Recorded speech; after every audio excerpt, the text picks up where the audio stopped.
Welcome to the law offices of Sabrina Li. If you have ever been found inadmissible for misrepresentation on a tourist visa from years earlier, had your I-601 waiver denied, and lost your chance at a marriage-based green card, feeling that your family's future in the US was over, this video may help you. Take a look at this I-601 waiver approval notice, and this I-485 approval notice. These are the exact results our client ultimately received: the waiver granted, the green card approved, and a family kept together. Sabrina is a certified immigration law specialist. Only 1% of attorneys in the U.S. can earn this recognition. If you are in a similar situation, please call 213-375-8096 to schedule a consultation with us.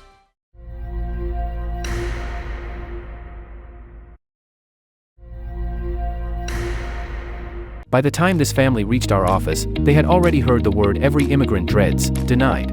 The wife of a U.S. citizen, with an approved Form I-130 immigrant petition, had been found inadmissible for misrepresentation, and an I-601 waiver filed on her behalf before she came to us had already been refused in 2020. Her green card application collapsed along with it.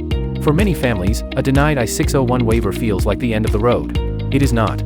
We took the case, refiled her green card application in 2023, and rebuilt the waiver from the foundation. The I-601 waiver was approved on April 30, 2026, and her green card followed weeks later, with USCIS approving her Form I-485 on May 20, 2026 and welcoming her as a lawful permanent resident. Our client had entered the United States on a B1/B2 visitor visa in 2014 and later married a United States citizen.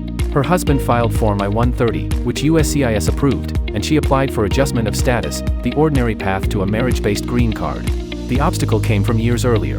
Her tourist visa application had misstated her marital status, presenting her as still married to a former spouse when that marriage had, in fact, already ended in divorce. When the record surfaced during the green card process, USCIS concluded that she had willfully misrepresented a material fact to obtain a visa. Under INA 212A6CI, that finding rendered her inadmissible, and on that basis, both her Form I-485 and her first Form I-601 waiver were denied. Many people believe that once USCIS makes a fraud or misrepresentation finding, there is no way forward. In reality, even the most serious inadmissibility findings can often be overcome with the right legal strategy and a carefully built waiver. Under INA 212A6CI, a person who procures or seeks to procure an immigration benefit through fraud or willful misrepresentation is inadmissible. That bar can permanently block adjustment of status unless USCIS grants a waiver under INA 212I, filed on Form I-601.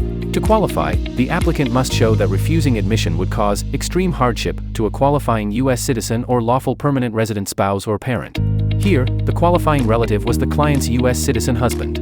This is precisely where I-601 cases are won or lost, and precisely where the first waiver had fallen short. We did not simply refile the same case. We rebuilt it. Working closely with the family, we developed a thoroughly documented extreme hardship record centered on the U.S. citizen husband, the emotional, medical, and practical toll he would face whether he remained in the United States without his wife or gave up the life he had built here to follow her abroad. Crucially, the circumstances had changed since the first filing. After years of fertility struggles and repeated pregnancy loss, the couple now had a U.S. citizen child. That reality transformed the hardship picture and made the consequences of separation concrete rather than speculative. Every element was corroborated, carefully organized, and strategically presented, the kind of complete, evidence-driven showing the extreme hardship standard actually demands. Where the prior filing had left gaps, ours closed them. After reviewing the waiver and its supporting evidence, USCIS approved the Form I-601 on April 30, 2026. With the inadmissibility resolved, the marriage-based green card moved forward, and on May 20, 2026, USCIS approved her Form I-485 and issued the approval notice welcoming her as a lawful permanent resident of the United States. The family was able to remain together, here, for good. What a first attempt could not achieve, the right strategy did.